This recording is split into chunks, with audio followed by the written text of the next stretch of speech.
Have you ever faced a difficult task in front of you and fear got the better of you and you chickened out? Or were you able to calm down and accomplish what you wanted? Hopefully, nobody chewed you out afterwards for doing it badly. Did that make sense to you? This was a quick scenario using a bunch of phrasal verbs.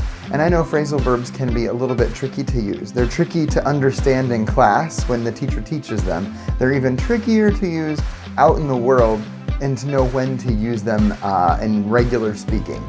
But today, we're going to take a few of these phrasal verbs, starting with the letter C, and work on them and find some ways we can actually use them today. I'm Phil from Maya. Thank you for joining me, and I'm glad to share a few tips with you about phrasal verbs that I teach with my own students here in the Czech Republic at Maya.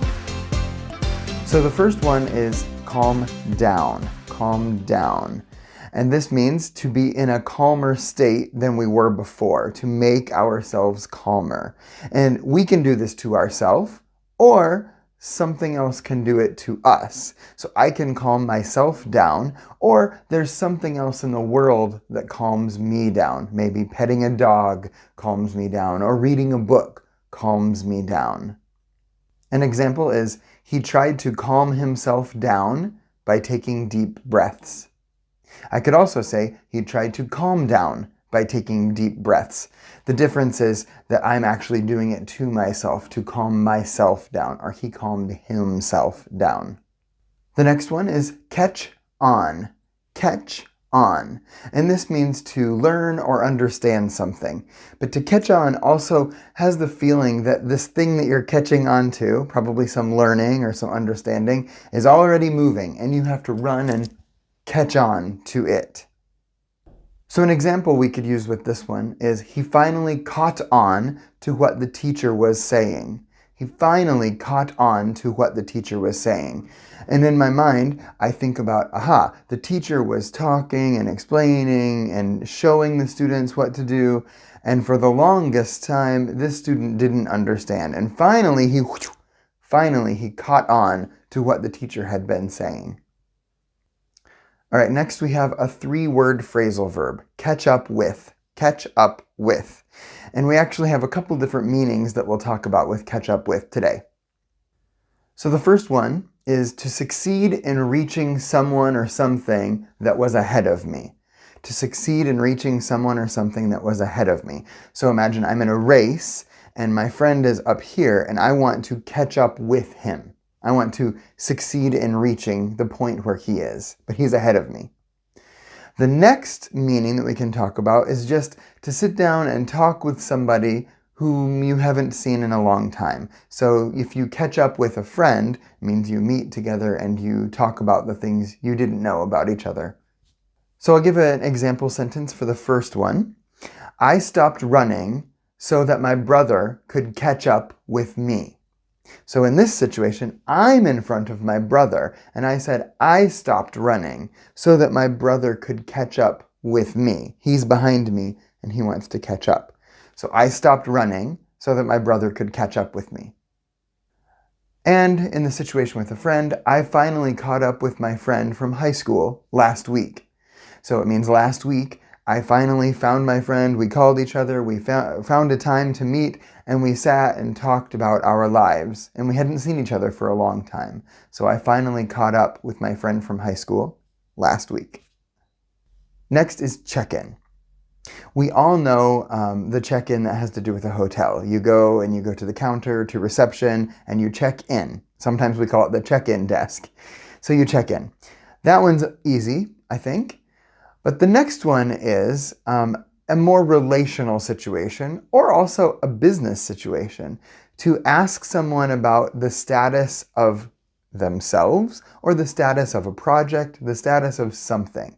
So I want to check in with somebody. So you could have a friend who was very sad last week. So you could say to your friend, you seemed sad last week, so I wanted to check in with you and see how you're doing. Are you feeling better? So this is sort of an emotional check-in. I just want to ask how it's going. But it could also be with business. I've seen this a lot of time in offices. I wanted to check in with you, my colleague, and see how the project was coming. I wanted to check in with you and see how the project was coming. For example, you have a deadline, which is next week, and before we get to next week, I want to ask you today, how is it going? What's the status? Are there any problems? So I want to check in with you. So this one can be maybe emotional, with friendship, relationships, or just with a project.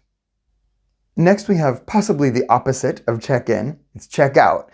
And again, we're not going to talk about checking out of a hotel very much. We know that one. When you're finished staying at the hotel, you check out and leave. But check-out can also be when something is found to be acceptable or true after it's examined. When something is found to be acceptable or true after it's examined. So we hear about this one with lawyer shows and courtroom dramas on TV or in movies. After questioning the witness, we found that his story checked out. We found that his story checked out. That means it was found to be acceptable or true after we examined it. Let's pause and take just a deeper moment with this vocabulary, with these phrasal verbs. What about you? Have you ever found the need to stop and question something and see if it's acceptable or true, to see if something checks out? Have you ever had to talk to a friend about lying to you and check out the story and the situation and see if it really happened? Or what about much bigger, what about the meaning of life and faith or God, how the world came to be, creation? What about these things? Have you ever taken time to really check them out? Sort of question the witnesses, as we talked about, and see if the story checks out. I would really encourage you to do this. I have been reading a story with my son that talks about kids that are examining the deeper things in life and the existence of God and how we can know that faith can be real. And I love it because you're never too young to check something out, to see if it's true or not true.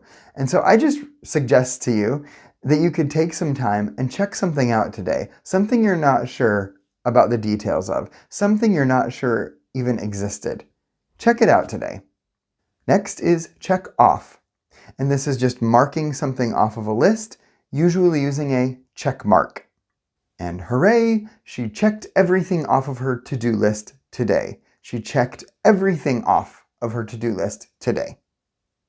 Finally, we have a new base verb, chew. So we have chew out. And this means to tell someone strongly that you disagree with their behavior, you don't like it, they did something wrong to you.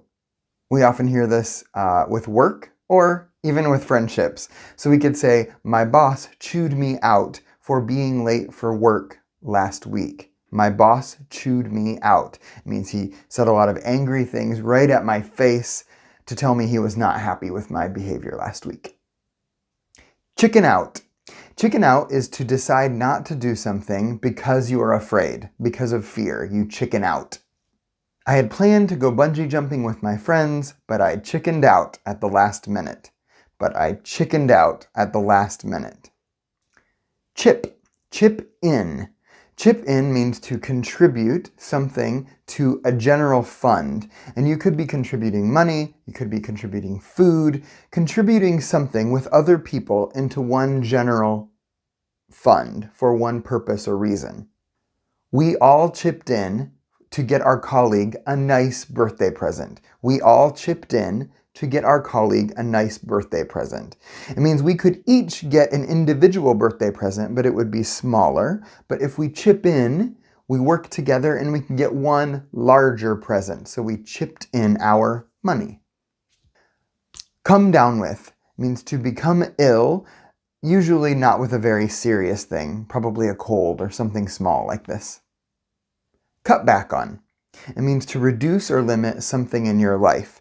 Maybe food, maybe spending money, could be lots of things, but something you want to do less of or have less of. So they had to cut back on costs, or I need to cut back on sugar in my life. They had to cut back on costs, I have to cut back on sugar in my life.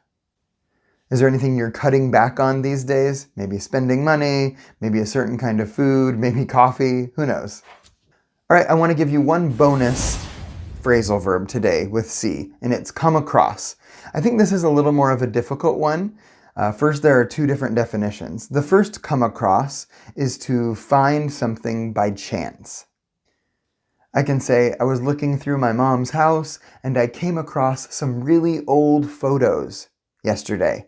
I came across some really old photos yesterday. I was looking through lots of junk and I finally found something really great, really cool. So I came across these photos by chance. The other one that's a little more abstract is to seem or appear in a specific way, in a certain way. To seem or appear in a specific way. This is one that you'd have to ask somebody that's very close to you and you have a good relationship with, but I think it's a great life question. You can ask them the question, how do I come across? And if you have a specific time, how do I come across at work? Or maybe to your partner or husband or wife, how do I come across at home? It means, how do I seem or appear? I might think I'm appearing a certain way or acting a certain way, but you as someone who's with me, you would know how I really come across to other people. And somebody might answer you very honestly, well, you come across very disinterested and cold at work. Or you come across very joyful and happy, like you have no problems when you're at home. This is the way that you come across. Or you come across very differently when you're at work. I love this question because it makes you ask deeper questions to your friends, to your family members, and it's one of the things that can help us to change in life. Thanks for joining me. I hope you got some new vocabulary today, but I also hope some of this vocabulary, these phrasal verbs, made you think a little bit more deeply about life, because that's what English is, it's communication. Thanks for joining me.